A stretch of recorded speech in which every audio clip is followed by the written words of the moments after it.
Saint-Houblon. Faites du bruit!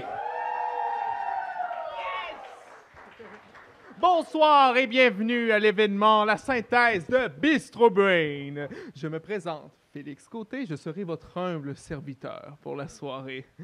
Et alors, un événement Bistro Brain, est-ce qu'il y a des personnes ici que c'est leur premier événement Bistro Brain? Ouais, ah mon Dieu! Très bon choix. Alors, c'est quoi Bistro Brain? Ben, c'est un organisme de vulgarisation scientifique qui a été fondé à Sherbrooke. Et maintenant, on est rendu qu'on fait des événements comme celui-ci à Sherbrooke, à Montréal et à Trois-Rivières. Il y a également un podcast que vous pouvez écouter qui passe, qui a plusieurs épisodes. Je ne sais pas c'est quoi la fréquence, désolé. Notez bien que l'événement de ce soir est enregistré et que toutes les présentations seront sur notre chaîne YouTube Bistro Brain. Alors, si jamais vous avez eu un coup de cœur, là, la présentation, là, ben, vous allez pouvoir le regarder. Aussi, dernière chose, mon petit doigt me dit qu'il va y avoir un quiz à la fin de la soirée avec des prix à gagner.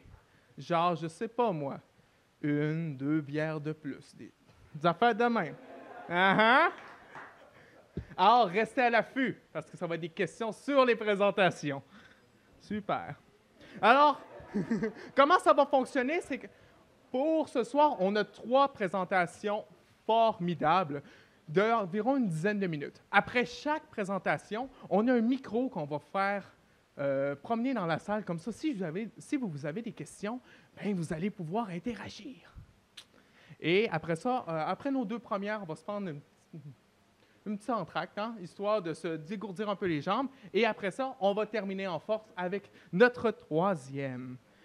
Je regarde dans mes notes, j'ai déjà dit.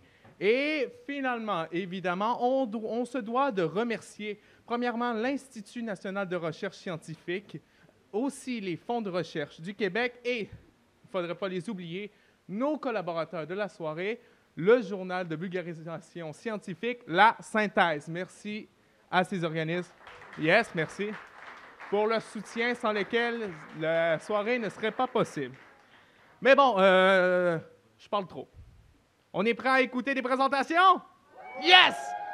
Alors, on débute la soirée avec Ève Bernet, qui présentera une nouvelle arme pour soigner la méningite et la gonorrhée. Pour la présenter, candidate au doctorat en biologie à l'INRS, elle est fascinée par les micro-organismes et leur capacité à s'adapter à tous les environnements, même les plus extrêmes. Sa thèse porte plus précisément sur la caractérisation de l'émergence de 2 espèces pathogènes chez les Neisseria. Sans plus tarder, je lui laisse la parole. Yes!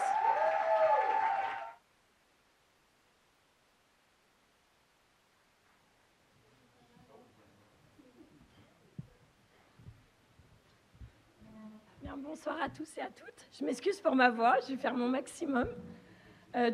Aujourd'hui, je vais vous parler d'une préoccupation majeure de notre époque, qui est l'apparition d'espèces pathogènes qui deviennent multirésistantes aux antibiotiques et donc l'apparition de maladies incurables.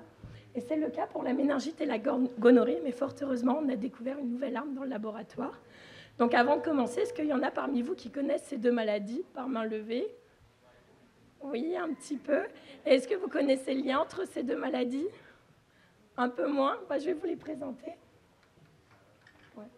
Alors, tout d'abord, qu'est-ce que la méningite? Donc, c'est une inflammation des tissus qui entourent le cerveau et la moelle épinière. Bon, je vais rester devant. Et donc, on a le cerveau en haut et on a la moelle épinière qui descend le long du dos. Et on a tous nos nerfs qui sont reliés à ces 2 éléments. Et ça va nous permettre de bouger, nous déplacer, ressentir la douleur. Et donc, c'est vraiment notre centre de commandement. Et c'est celui qu'on doit protéger à tout prix. Et ça va être le rôle des méninges. Donc les méninges, c'est une succession de couches, ici. Et ils vont avoir pour rôle vraiment d'être une barrière protectrice. Malheureusement, on ne voit pas grand-chose. Hein. Malheureusement, de temps en temps, on va avoir différents agents pathogènes qui vont pouvoir arriver jusqu'au méninge et entraîner une inflammation. Et là, on va avoir différents symptômes qui vont arriver. Donc ça peut être très léger, comme une raideur de la nuque, un petit peu mal au crâne. Mais ils peuvent devenir beaucoup plus graves et dans certains cas, devenir mortels. Ouais, là. Ah.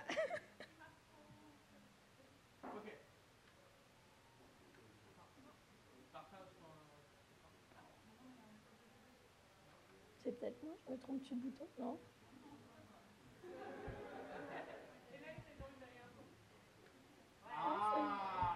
Et n'est-ce pas? On continue. Donc par la suite, on a la gonorrhée. Donc la gonorrhée, c'est une maladie qui est un petit peu plus connue parce qu'elle touche beaucoup plus de monde. Et donc c'est une infection sexuellement transmissible qui va causer de l'infertilité autant chez l'homme que chez la femme. Donc quand on est touché, on va avoir différents symptômes qui peuvent aller d'écoulements pas très agréables, de quelques douleurs. Mais là encore, cette maladie, si elle n'est pas traitée, elle va pouvoir devenir mortelle. Et donc, on a un seul agent pathogène qui est responsable de cette maladie, que je vais vous présenter par la suite. Donc là, je vous ai parlé de 2 maladies qui touchent 2 zones du corps différentes, donc le cerveau et l'appareil urogénital. Et donc là, on peut se demander un petit peu le lien entre ces 2 maladies. Donc je vous ai un petit peu spoilé dans la diapo d'avant. Ces 2 bactéries qui vont être responsables. Donc tout d'abord, on a Neisseria meningitidis, qui cause la méningite, plutôt logique. Et on a Neisseria gonorrhoeae qui cause la gonorrhée. Donc là, le lien est un petit peu plus facile puisque ce sont toutes les 2 des Neisseria. Alors, qu'est-ce que c'est que les Neisseria? Eh bien, c'est un genre bactérien qui est composé de différentes espèces, donc méningitidis et gonorrhée. C'est un peu comme si je vous parlais de chiens bergers. On a des bergers australiens et des bergers allemands, tous les 2 des bergers, mais bien différents. Mais parmi les Neisseria, il y a plein d'autres espèces. Et donc, la plupart sont non pathogènes. Donc, c'est plutôt des amis. Et certaines vont devenir pathogènes, donc Neisseria gonorrhoeae et Neisseria meningitidis. Donc, ces bactéries, les non pathogènes, sont très importantes pour notre microbiote. Alors, je me demande si vous savez ce que c'est que le microbiote. Vous en avez certainement entendu parler souvent à la télé, notamment dans les pubs pour yaourt, parce que beaucoup de grandes marques font tout leur marketing sur le microbiote pour favoriser la digestion ou autre. Donc le microbiote, en fait, c'est l'ensemble des micro-organismes qui vont vivre dans un environnement spécifique chez l'humain. Donc on a le microbiote de la peau, intestinal, etc. Et ils vont avoir un lien bénéfique autant sur notre santé que sur notre bien-être. Donc quand on a un microbiote équilibré, il est plutôt riche et diversifié. Mais dans certains cas, et donc on retrouve les Neisseria non pathogènes, mais dans certains cas, on va avoir un événement qui va déstabiliser, comme une présentation Bistro-Brain, qui fait que notre microbiote va devenir déséquilibré et on va avoir vraiment une diminution du nombre et de la diversité, ce qui va favoriser l'augmentation des bactéries pathogènes. Donc pour nous aider, là on va retrouver donc nos 2 pathogènes. Et ça, évidemment, on n'en veut pas. Et donc pour nous aider dans ce genre de situation, on va utiliser des antibiotiques à large spectre. Malheureusement, ces antibiotiques, ils touchent autant les bonnes bactéries que les mauvaises. Donc là, on va se retrouver dans un cercle vicieux. On va tout le temps tomber malade. Ah, je pense que c'est l'ancien diaporama. Donc on va avoir un problème parce qu'on va utiliser des antibiotiques à large spectre qui vont toucher autant les bonnes bactéries que les mauvaises, mais pas que. En effet, depuis le premier jour où on a utilisé des antibiotiques, on a vu l'apparition de bactéries qui deviennent résistantes. Et en fait, c'est un phénomène qui est tout à fait naturel puisque les bactéries, elles vont essayer de s'adapter et d'évoluer à de nouveaux environnements.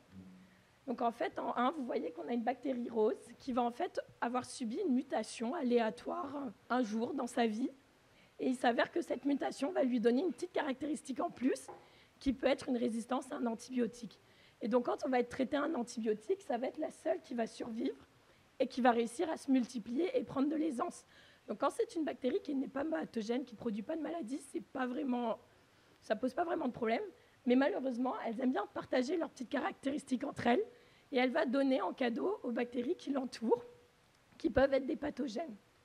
Et donc ça va permettre d'avoir la propagation d'un mécanisme de résistance dans la population bactérienne, mais aussi chez nous. Et donc ça, pendant très longtemps, on ne le savait pas. Et donc on a utilisé les antibiotiques de façon excessive, autant en santé humaine, où pour un rien on nous donnait des antibiotiques, mais encore de nos jours, dans l'élevage et la pisciculture, où, comme vous savez, on fait maintenant de l'élevage de masse avec beaucoup d'animaux regroupés sous le même toit, ce qui va favoriser l'apparition de maladies et la propagation avec des mini-épidémies. Et pour éviter ça, on va leur donner des antibiotiques préventifs. Et donc ça a fait qu'on est face à une crise sanitaire sans précédent, puisque de plus en plus de bactéries deviennent résistantes aux antibiotiques et qui deviennent incurables. Et malheureusement, c'est le cas de nos Neisseria qui sont devenus vraiment, nos Neisseria pathogènes, qui sont vraiment devenus des ninjas capables de combattre n'importe quel antibiotique. Et à l'heure actuelle, il ne reste plus qu'un seul antibiotique qui est recommandé pour les combattre. Et là, on a déjà isolé des colonies qui devenaient résistantes. Donc là, on est vraiment face à un problème majeur pardon, qui nécessite d'identifier une nouvelle molécule capable de combattre ces deux pathogènes. Mais nous, malheureusement, on est microbiologiste et dans notre laboratoire, on n'a pas vraiment de choses qui ressemblent de près ou de loin à des antibiotiques. Donc on est allé frapper à la porte d'à côté, qui sont des chimistes, et donc ils nous ont donné accès à une banque de plus de 2500 composés. Donc on a pris ces composés, on les a tous testés un par un, d'abord sur Neisseria meningitidis, et on en a trouvé une vingtaine qui étaient actifs contre elles.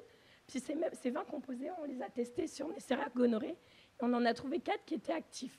Et parmi ces 4, on a trouvé une molécule qui était très facilement, qu'on pouvait trouver très facilement, qui était peu chère et qui était très active. Et donc il s'agit du NABPH4, vous voyez là. Donc, maintenant qu'on a trouvé une molécule qui était capable de tuer nos bactéries pathogènes, on s'est demandé si elles avaient un effet sur notre microbiote, ce qu'on voulait éviter. Donc, on a mis nos bonnes bactéries en contact avec ce NABPH4 et on s'est rendu compte que nos bactéries survivaient. Donc là, on était super contents parce qu'on sortait de ce cercle vicieux où on tombe toujours malade. Mais comme je vous ai dit, elles aiment bien se faire des petits cadeaux entre elles. Donc ça, on ne le voulait pas. Et donc, on a voulu vérifier le mode d'action, le mécanisme d'action de notre composé. Et donc, pour cela, on a repris nos bactéries pathogènes et on a essayé de reproduire ce qui se passe dans la nature en les mettant en contact avec vraiment une quantité très faible de notre composé pendant un très long temps, plusieurs fois, jusqu'à réussir à isoler une bactérie qui devenait résistante. Et en fait, cette bactérie, elle n'était pas vraiment résistante, elle était juste moins sensible. Donc, on a pris cette bactérie et on a fait une comparaison génétique avec la souche de départ qui est sensible. Et on a un petit peu fait le jeu des 7 erreurs pour essayer de voir les différences entre elles. Il s'avère qu'on en a trouvé 10. Et ces 10, elles avaient toutes une fonction en lien avec l'enveloppe de la bactérie. Et donc, il faut savoir que l'enveloppe de la bactérie, c'est ce qui est un peu, c'est comme sa peau. Et donc, quand elle va venir en contact avec l'humain, c'est la première structure qui va rentrer en contact avec nous. Et c'est souvent ce qui est à l'origine des maladies qui va faire que notre système immunitaire va répondre et engendrer une maladie. Donc là, on s'est dit que si on avait une bactérie qui était mutée au niveau de l'enveloppe, il était fort possible que quand elle nous touche, eh ben, en fait, elle devienne non pathogène et qu'elle soit gentille. Et c'est ce qui s'est passé. Donc, on était super contents de cette découverte. Donc, pour conclure, on a le NABPH4, qui est un bon candidat comme futur traitement antibiotique contre nos deux espèces pathogènes, donc Neisseria gonorrhoeae et Neisseria meningitidis.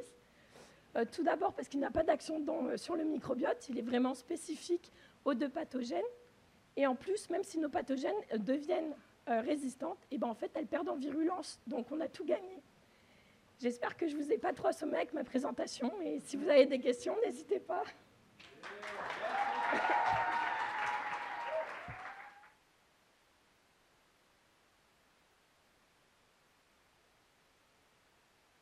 Il faut ici juste lever votre main, on va se diriger vers vous pour pouvoir y répondre. Yes, on a déjà une par là-bas.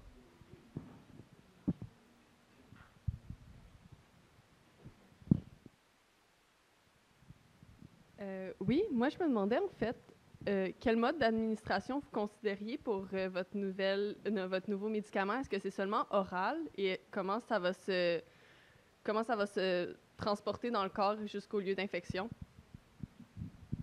Alors, on a fait des essais sur des modèles animaux et on a fait une injection par voie intrapéritonéale. Donc, en fait, notre composé, on l'a mis directement dans le sang parce que souvent, les deux pathogènes, quand elles produisent une maladie, elles vont aller dans notre sang. Donc, on allait directement à la source.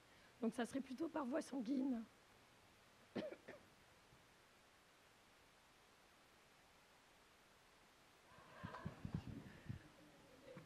Salut. Je me demandais si on traite ces deux bactéries qu'avec ce nouveau composé. Est-ce qu'il y a un monde où elles redeviennent sensibles aux anciens composés, vu qu'on les traite plus, ou est-ce que c'est hérité et elles vont tout le temps garder les résistances? Une résistance, ça peut se perdre au cours du temps. Si jamais une bactérie, elle n'est plus du tout en contact avec aucun antibiotique, elle ne va pas garder des choses qui ne lui seront pas nécessaires. Donc, en fait, on peut avoir une évolution contraire. Donc, si on arrêtait tous les antibiotiques, il est possible qu'au fur et à mesure, elle perde en résistance. Mais il faudrait quelques années quand même. D'autres questions? Moi, j'en ai une.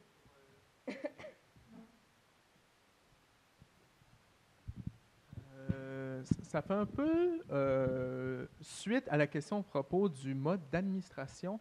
On sait que le cerveau, avec la barrière hémato-encéphalique, est quand même très isolé du reste du corps.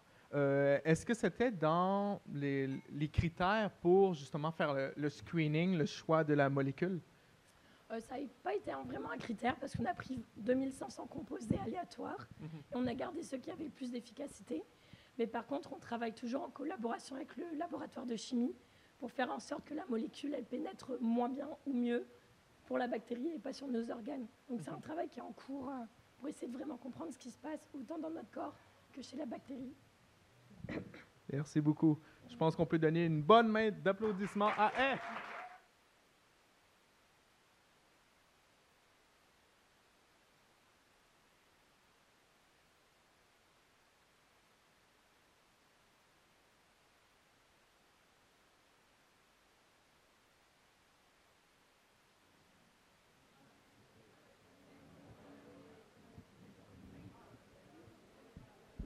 Ah.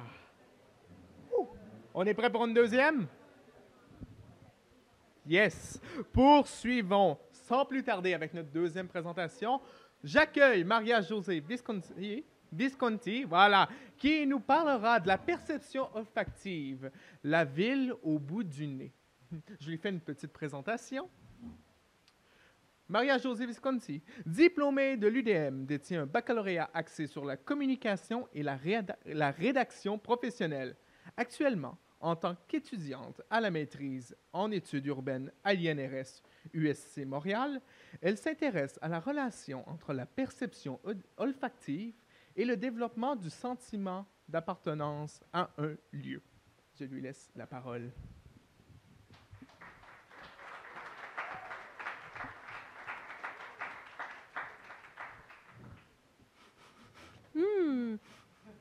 Ça sent la bière ici, hein? On dirait qu'on est dans un bar, n'est-ce pas? Ah, mais attendez. Moi, je pense, là, que je sens une autre chose aussi, là. Ouais. Puis, à ce moment-là, là, je ne vais pas aller trop loin avec mes commentaires parce que je ne veux froisser personne, OK? On les laisse comme ça. Mais peut-être que vous ne sentez pas la même chose que moi. Puis c'est tout à fait normal, vous savez, parce que la question des odeurs, comme on dit en français, est tellement touchée, tellement personnelle et individuelle. Pensez 2 secondes à ça. Et si l'effet d'aimer un espace, un endroit, ou de le détester carrément, ne passait pas seulement par la question visuelle, mais aussi par non-arienne? Autrement dit, l'effet d'aimer ou détester un endroit est aussi une question de pif. Ouais. Parce que la perception olfactive nous aide à percevoir les espaces dans lesquels nous vivons, les espaces que nous fréquentons. Et comment se passe celle-là? Et pourquoi je m'intéresse à ça? Bien, je vous raconte ma petite histoire personnelle. Ouais. Donc, moi, je viens d'Argentine, d'une famille de racines italiennes, très axée sur la bouffe et les partages. Oui, une de ces familles où il y a une maman qui cuisine tout le temps avec son tablier éternel, puis qui a toujours à la portée de la main un rouleau à pâtes, tantôt pour faire des pâtes, tantôt pour imposer ses idées. Donc, bref, quand j'étais petite, chez nous, là, ça sentait tout le temps la pizza, la sauce tomate, les basilics, les romarins, aussi les barbecues argentins faits au charbon de bois. Bref, tous ces odeurs composaient l'ambiance de mon enfance. Et plus tard, quand j'ai grandi, j'ai eu la chance de pouvoir travailler en gastronomie et de connaître les odeurs de la cuisine française, de la cuisine mexicaine et de voyager un petit peu. et de connaître dans tous ces pays que j'ai eu la chance de voyager, de visiter, de m'imprégner des odeurs de ces espaces. C'est le fun de voyager, hein? Je pense. En tout cas, tout le monde aime ça. Moi j'aime beaucoup ça. Je pense à l'odeur de la mer, des fois à l'odeur de la forêt, de certains espaces. Et aussi, pourquoi pas, nommer les ambiances urbaines qui sont aussi pleines d'odeurs différentes de nos ambiances, évidemment. Je suis sûre et certaine que pendant que je parle, vous avez toutes et tous des souvenirs d'enfance et des voyages qui vous sont marqués, qui défilent maintenant dans votre tête. C'est à travers toutes ces histoires que j'ai eu l'envie de savoir comment la perception olfactive contribue à la reconnaissance des espaces. Et je me suis intéressée à un projet de maîtrise à l'INRS pour savoir justement comment les odeurs interviennent dans notre reconnaissance des espaces, mais aussi à notre sentiment d'attachement à ces espaces, comment on développe ces sentiments. Donc, ça fait un bout là que je parle de perception olfactive, mais qu'est-ce que c'est la perception olfactive? Il faut la définir. Donc, on va l'expliquer comme ça. La perception olfactive est une sensorialité chez l'être humain qui permet justement de reconnaître les odeurs des espaces, des choses, des personnes. Et comment fonctionne la perception olfactive? Bien, elle fonctionne par contact. C'est à travers notre nez, dans le fond, que ça se passe la plupart du temps. Puis, comment ça va fonctionner? Bien, il y a des odeurs dans les ambiances, des odeurs qui se trouvent, c'est des petites particules d'odeur, on va dire comme ça. Elles sont très légères, elles peuvent voyager dans l'air justement parce qu'ils ont une grande charge d'eau. Donc, notre nez, par contact, va les capter et tout de suite, elles vont atteindre ce que j'appelle les centres de traitement des odeurs dans notre cerveau. Et c'est comme ça qu'à travers la perception olfactive, on va être capable de reconnaître cette information sensorielle. Donc, bien que je sois à la phase préliminaire d'analyse des données de mon projet de recherche, je peux quand même vous partager beaucoup d'informations intéressantes que j'ai apprises pendant, évidemment, mon travail de recherche et mes études pour la maîtrise. Une de ces choses-là, c'est que la perception olfactive est une question culturelle. Oui, vous et moi ne sentons pas de la même façon. Pourquoi? Parce que la question de la perception olfactive est très culturelle. Donc, on vient de cultures différentes.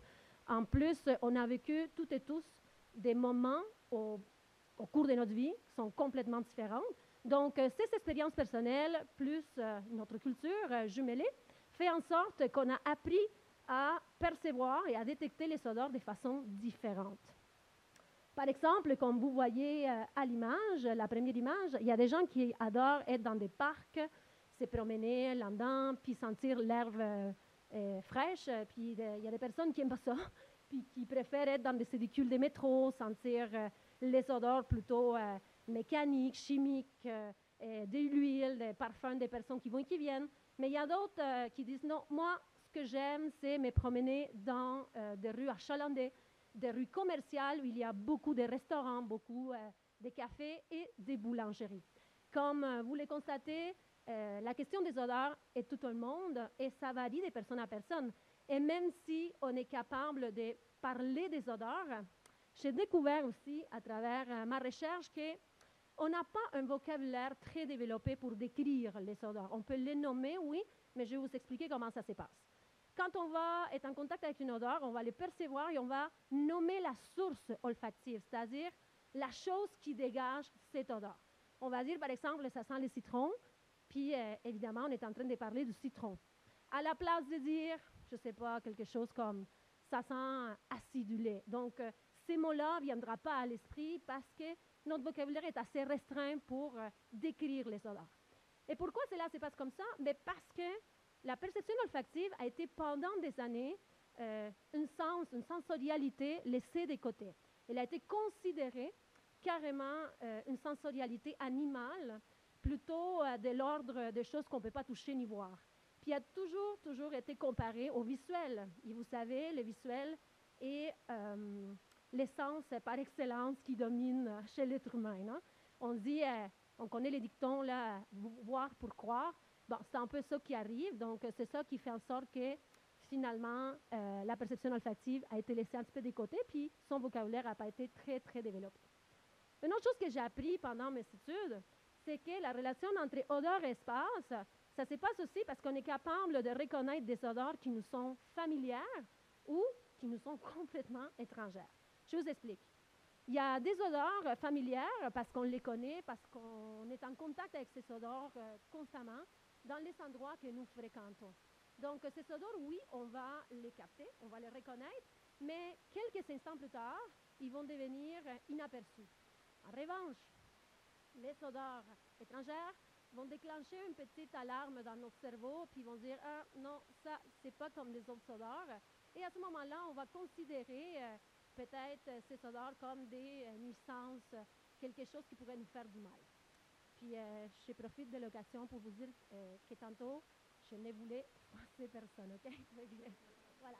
Donc, exemple, vous êtes chez vous, puis vous êtes en train de faire la cuisine, et cette odeur, vous la reconnaissez, vous l'avez incorporée, donc vous l'aimez, ça passe après inaperçu.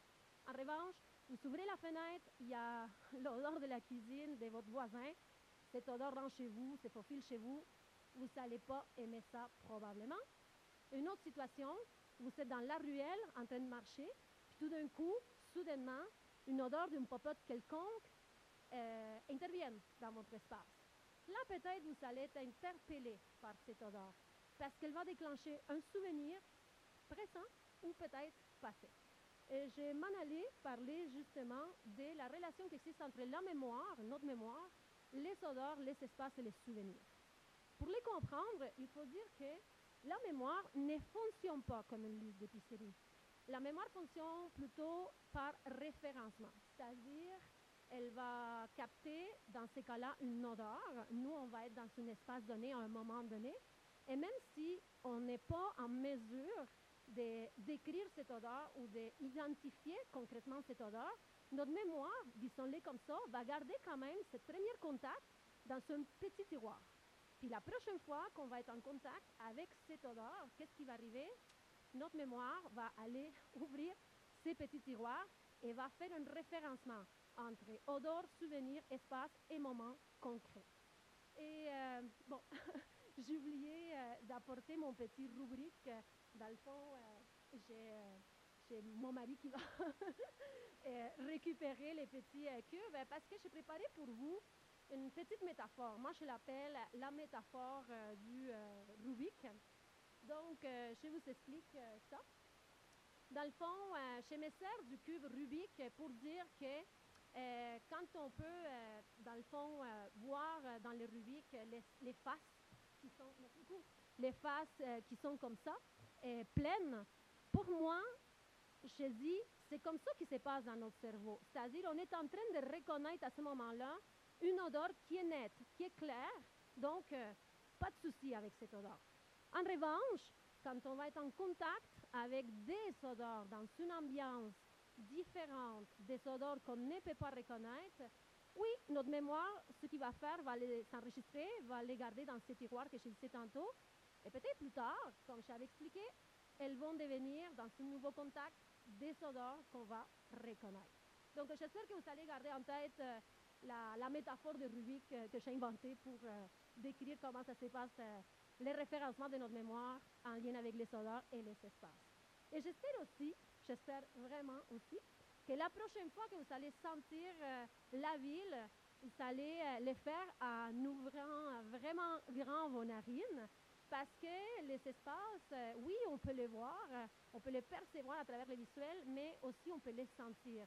Puis il y a énormément d'espaces olfactifs dans notre urbanité qui sont prêtes à être découverts. Je m'appelle Maria José Visconti, étudiante à l'INRS à la maîtrise en études urbaines. Je vous souhaite une excellente soirée. Merci de votre écoute attentive. Puis je reste ici pour la période de questions.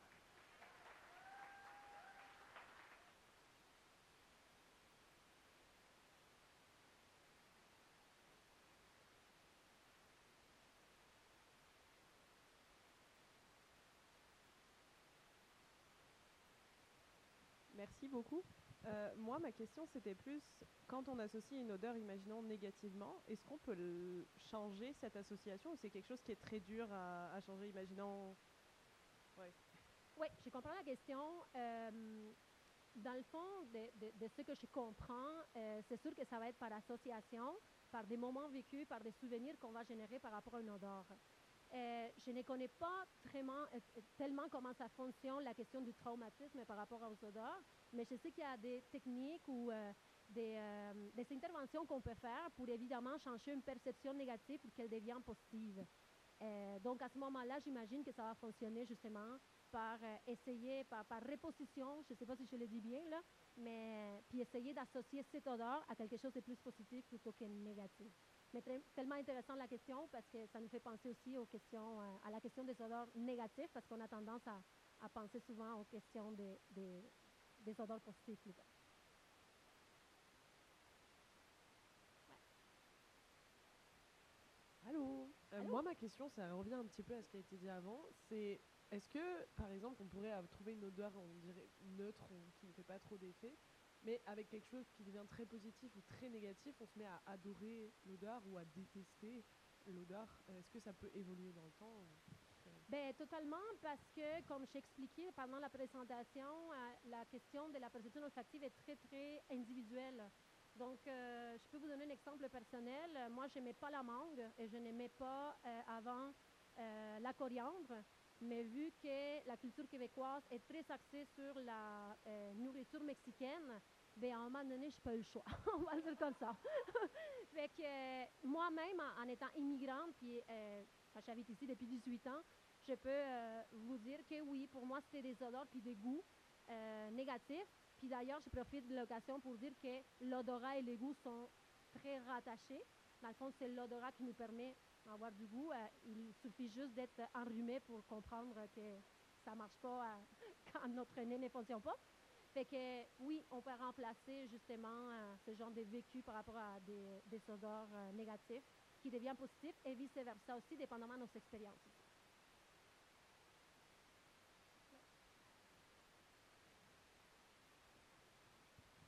Merci pour la présentation. Je me demandais comment on étudie la perception olfactive, étant donné que c'est différent pour tout le monde et qu'on part tout le monde avec un bagage, disons, olfactif. Donc, comment on étudie ça dans un projet comme ça? Merci de cette question parce qu'évidemment, pendant la présentation, je n'ai pas parlé trop de ma recherche, les côtés plus techniques ou de la méthodologie. Mais pour répondre vite, dans le fond, à ce que je veux dire, que j'utilise des méthodes qualitatives pour que les gens répondent à des questions puis m'expliquent comment eux-mêmes ressentent leur quartier, leurs espaces. Donc, je travaillais pour ma recherche avec deux techniques que je laissais jumeler. Deux techniques de méthode qualitative. La première, c'est des parcours commentés, que c'est vraiment la personne qui décide de son parcours. Donc, il n'est pas préétabli à l'avance. Donc, c'est vraiment la personne qui va me raconter ce qu'elle ressent dans les espaces qu'elle fréquente. Puis aussi, elle va le raconter à travers son vécu, sa culture, etc. Puis, je jumelle cette technique-là avec des entrevues semi-dirigées qui me permettent d'approfondir ce qui était dit dans les parcours commentés avec la personne. Donc, je peux parler du côté des méthodes Cali. Peut-être s'il y a quelqu'un dans la salle qui peut parler des méthodes Canti. On serait prête à ajouter quelque chose à la réponse. Est-ce qu'il y a une autre question par là?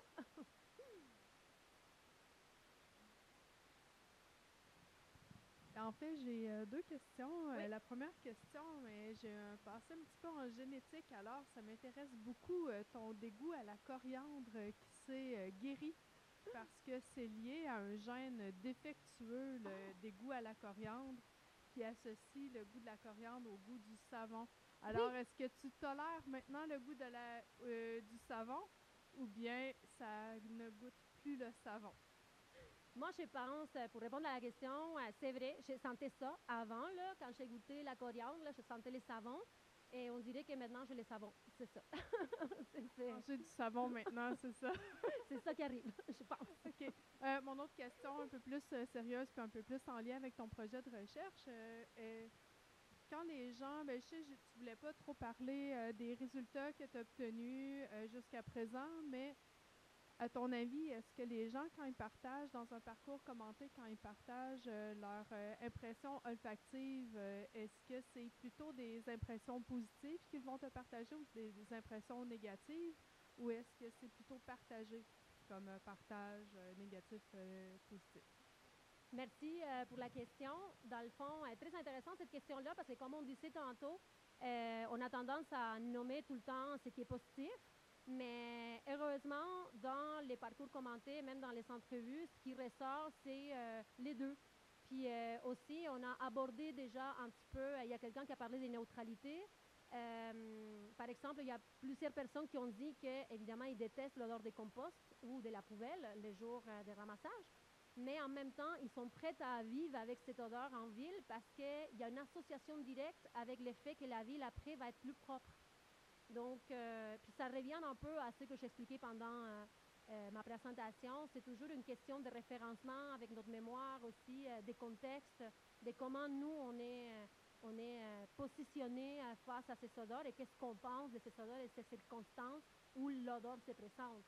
Donc, pour répondre à la question, c'est assez partagé, puis il ressort des deux bords, les questions des perceptions positives et des questions négatives par rapport à la perception olfactive. C'est ça. Voilà. Merci beaucoup.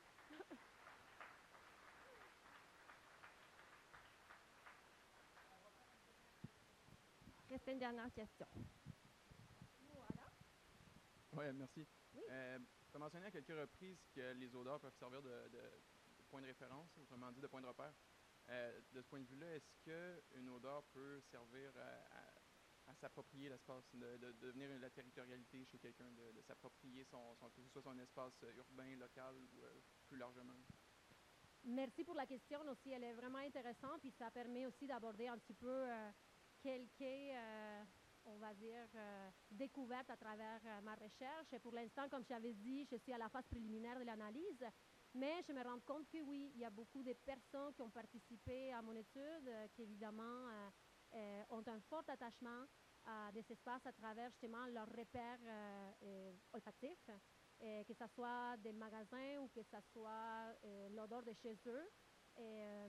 Ils m'ont parlé beaucoup de comment ces odeurs interviennent dans leur, non seulement référencement, je dirais, à leur sentiment d'appartenance à ces espaces, puis aussi à l'échelle du quartier. Parce que j'en ai eu justement qui m'ont dit qu'ils ont déménagé en maintes reprises, mais dès qu'ils habitent, dans mon cas, c'était dans le cas de Villeray, ils ont trouvé que, évidemment, tous ces petits, on va dire, microclimats qui s'est généré avec les commerces locaux, bien évidemment, il y a une forte incidence dans leur sentiment d'appartenance, surtout à travers les cafés, les boulangeries, les restaurants, etc. De rien.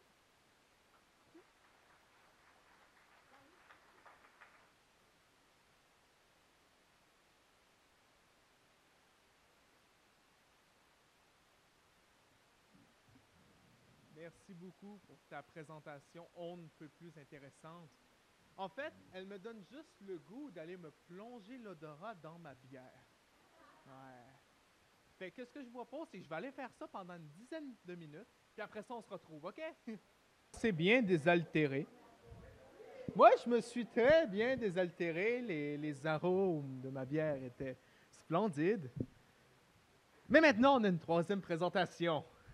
Et pour conclure cette soirée, on est déjà rendu à notre troisième et dernière. J'invite sur scène Aurore Lebourg qui viendra nous parler du Toxoplasma gondii, l'invité indésirable de la grossesse.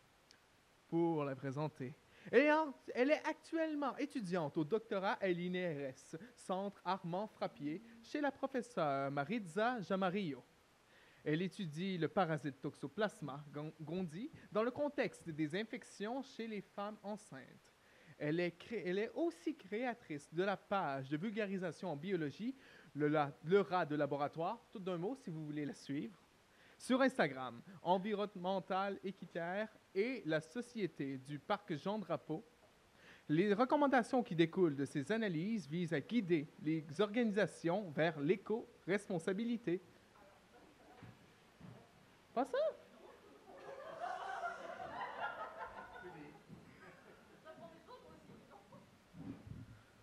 Je vais refaire une présentation après. Aurore!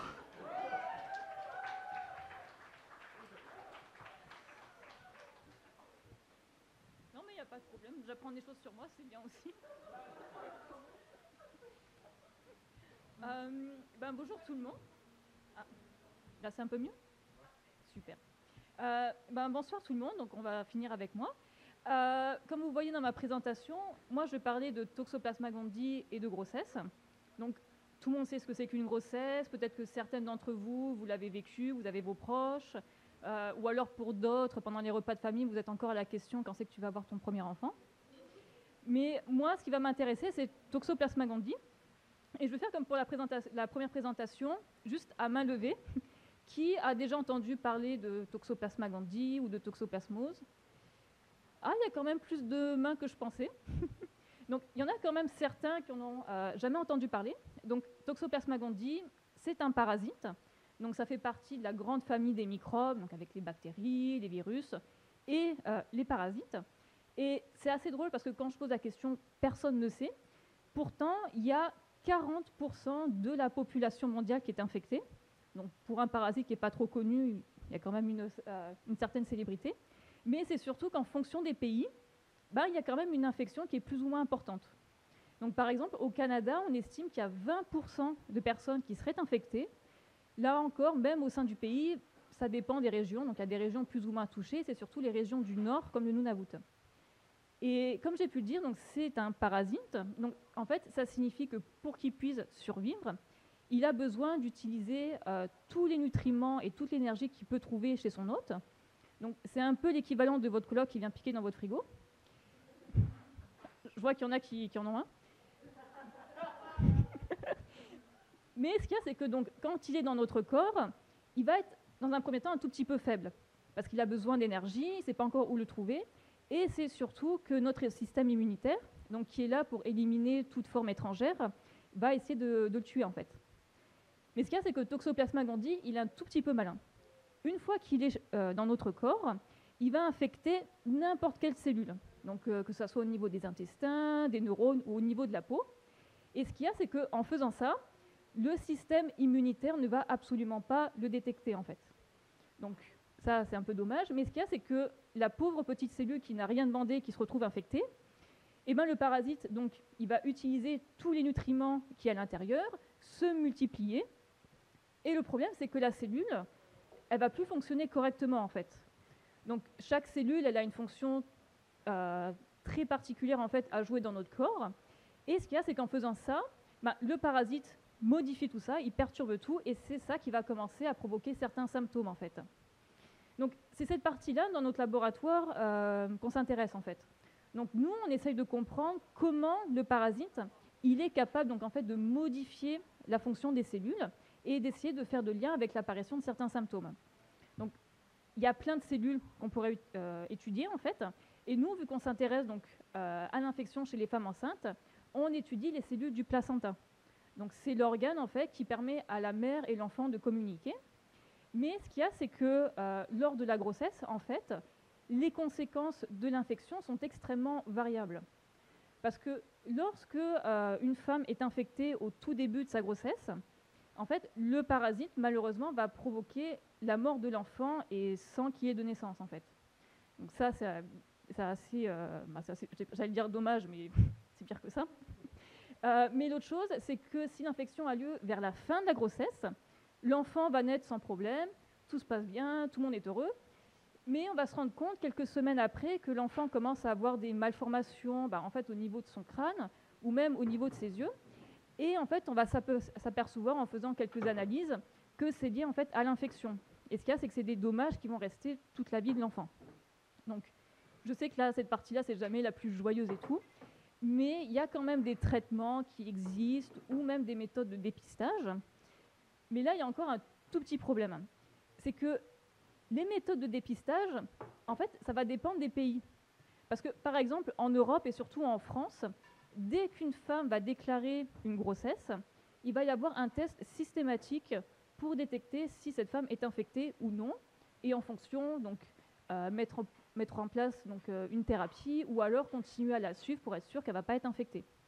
Mais il y en a d'autres, comme par exemple au Canada. Donc, le dépistage, ça existe, c'est juste une prise de sang, mais ce n'est pas quelque chose qui est obligatoire en fait. Donc, ce qu'il y a, c'est que c'est obligatoire si on sait que cette femme elle a des problèmes de santé ou des problèmes immunitaires, on va faire attention. Mais en général, quand j'en ai discuté avec certaines femmes et tout, leur médecin ne leur a jamais parlé en fait. Après, ça dépend de plein de choses. Est-ce que justement il y a assez de dépistage pour toutes les femmes? Il y a également un coût économique. Mais bon, ok. On sait que cette femme, elle est infectée. Il y a des traitements. Donc on peut la soigner, on peut éliminer le parasite. Mais là encore, on est sur un autre problème. C'est que ces traitements peuvent aussi avoir des effets en fait, sur le développement de l'enfant s'ils ne sont pas pris correctement.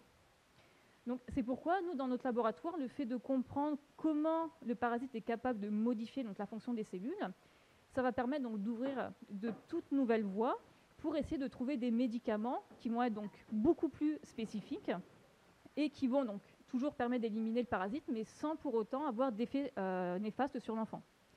Donc, au niveau de la recherche, vous savez, ça va prendre quand même plusieurs années avant d'arriver à ce niveau-là. Mais ce qu'on peut faire, c'est justement avoir donc des gestes de prévention pour éviter d'être infecté, en fait. Déjà, il faudrait savoir où se trouve le parasite. En fait, le parasite, il se trouve dans un animal que tout le monde connaît ici. Vous l'avez déjà vu.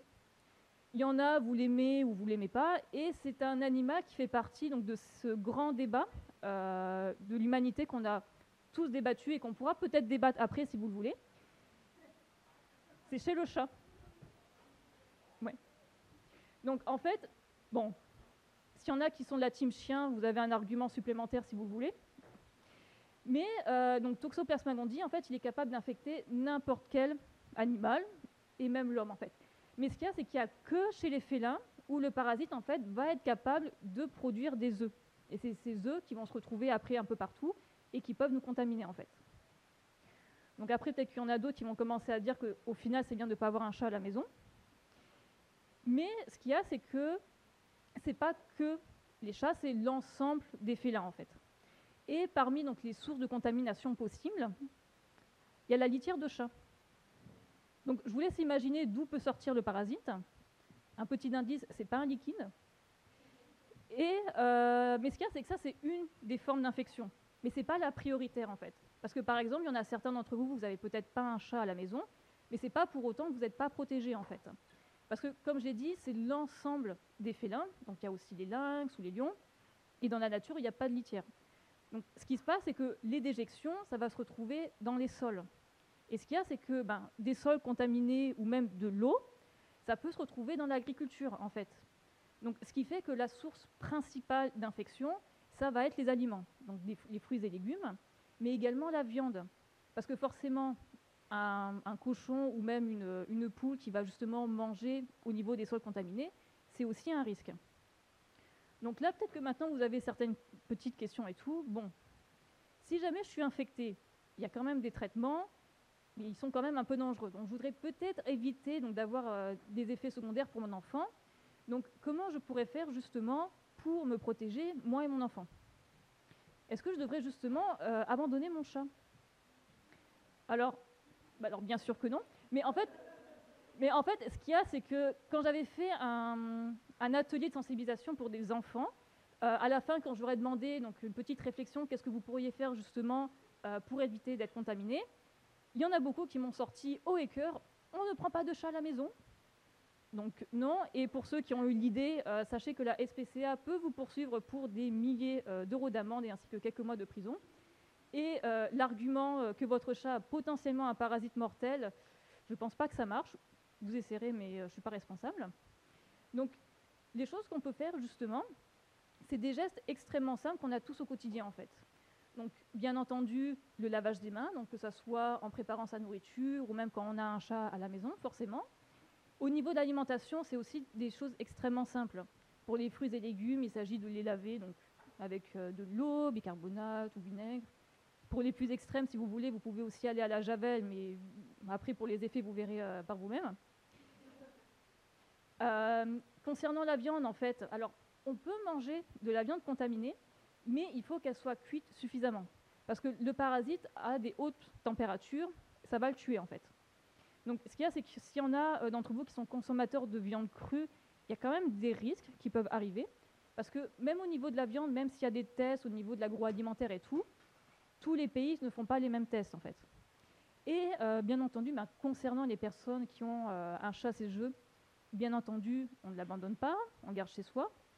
Mais en fait, là aussi, c'est un contrôle de son alimentation. Donc, bien entendu, si vous donnez de la viande crue à votre animal, même si ce n'est pas bon pour nous, forcément pour votre chat, ça ne l'est pas non plus. Et il y a un risque, donc s'il est contaminé, qu'il produise des œufs. L'autre chose, c'est que si vous avez un chat qui a tendance à aller dans la nature, si vous ramène des animaux morts, donc c'est sûr que c'est compliqué de le contrôler, mais si vous pouvez justement éviter qu'il ne les mange, parce que c'est aussi un risque.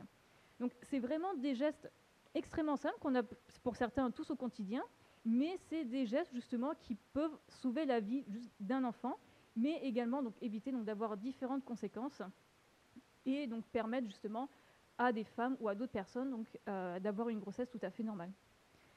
Je vous remercie beaucoup. J'espère que ça en a intéressé certains et tout. Et je pense que peut-être qu'il y en a d'entre vous qui ont certaines questions. Merci.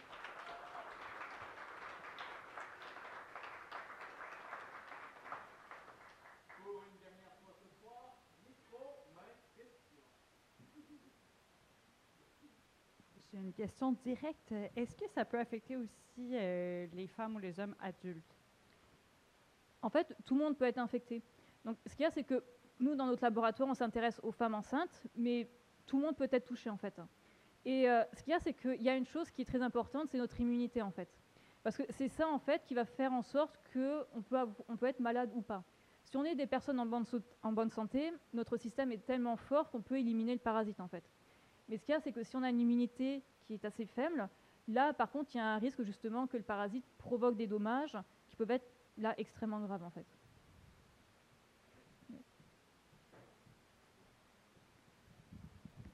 J'ai deux questions. Est-ce qu'on peut connaître les symptômes chez les chats? En fait, chez les chats, c'est un peu compliqué en fait, parce qu'on ne va pas s'apercevoir qu'il peut être infecté en fait.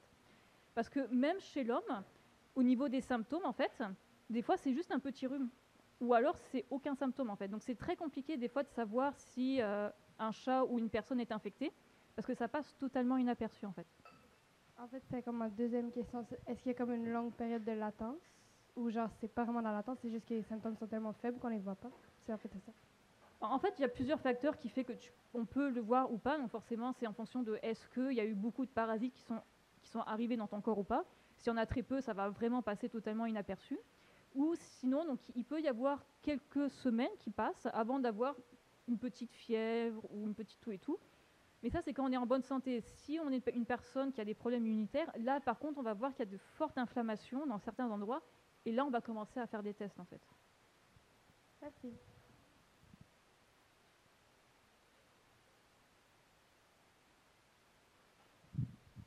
Merci pour la présentation. Moi, je me demandais, est-ce que, une fois que tu es infecté, est-ce qu'il y a un traitement pour ça? Mais est-ce qu'on traite même les adultes en bonne santé si jamais c'est découvert? Qu'est-ce qui se passe? Ouais. En fait, c'est ça un peu le truc qui est un peu compliqué avec cette maladie. C'est que si ça passe inaperçu, forcément, on ne va même pas se rendre compte qu'il faut faire un traitement. Donc c'est vraiment pour les personnes qui ont des problèmes de santé, parce qu'à ce moment-là, en fonction des symptômes, là, on peut justement faire le dépistage. Donc faire une prise de sang pour savoir au niveau des anticorps, est-ce qu'il y a eu la présence du parasite. Et là, à ce moment-là, on va donner des traitements. Donc ce qu'il y a, c'est que les traitements, ils fonctionnent. Ils fonctionnent, mais à un certain niveau. Parce que ce que je n'ai pas dit, c'est que le parasite, parce que je pourrais passer pendant des heures, mais à un moment donné, s'il sent qu'il est un peu oppressé par le système immunitaire ou par même des médicaments, il peut entrer sous une forme de protection qui fait qu'une personne peut vivre à vie avec le parasite, en fait. C'est bon. C'est rassurant, tout ça. Je sais que c'est un peu compliqué et tout, mais c'est ce qui arrive, en fait. Donc après, je pourrais prendre plus de moments pour expliquer, parce que je peux vraiment en parler pendant des heures et tout. Mais après, il ne faut pas non plus s'en inquiéter, il ne faut pas faire une fixette dessus, parce que si on a une bonne immunité, vraiment, on a des chances que le parasite soit éliminé avant même qu'il prenne le temps de s'installer et tout. Donc c'est même avant de signer un nouveau bail avec ton colocataire, c'est à peu près la même chose. Donc, pour un adulte en bonne santé, c'est pas si terrible que ça de vivre avec ce parasite-là, si j'ai bien compris. Bah, en fait, ce qu'il y a, c'est qu'il y a des chances qu'il soit éliminé avant qu'il s'installe. Il ne va pas s'installer. Ouais, c'est ça. C'est bon. Merci beaucoup.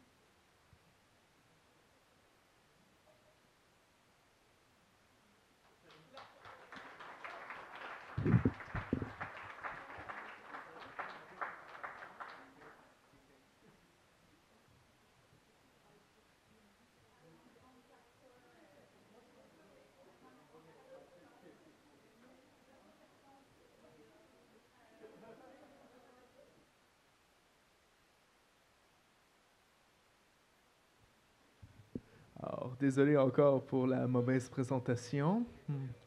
Présentation de la personne. Eh mon Dieu, le lapsus étrange. Dis-moi. Merci beaucoup pour ta présentation. On peut lui donner une dernière main d'applaudissement.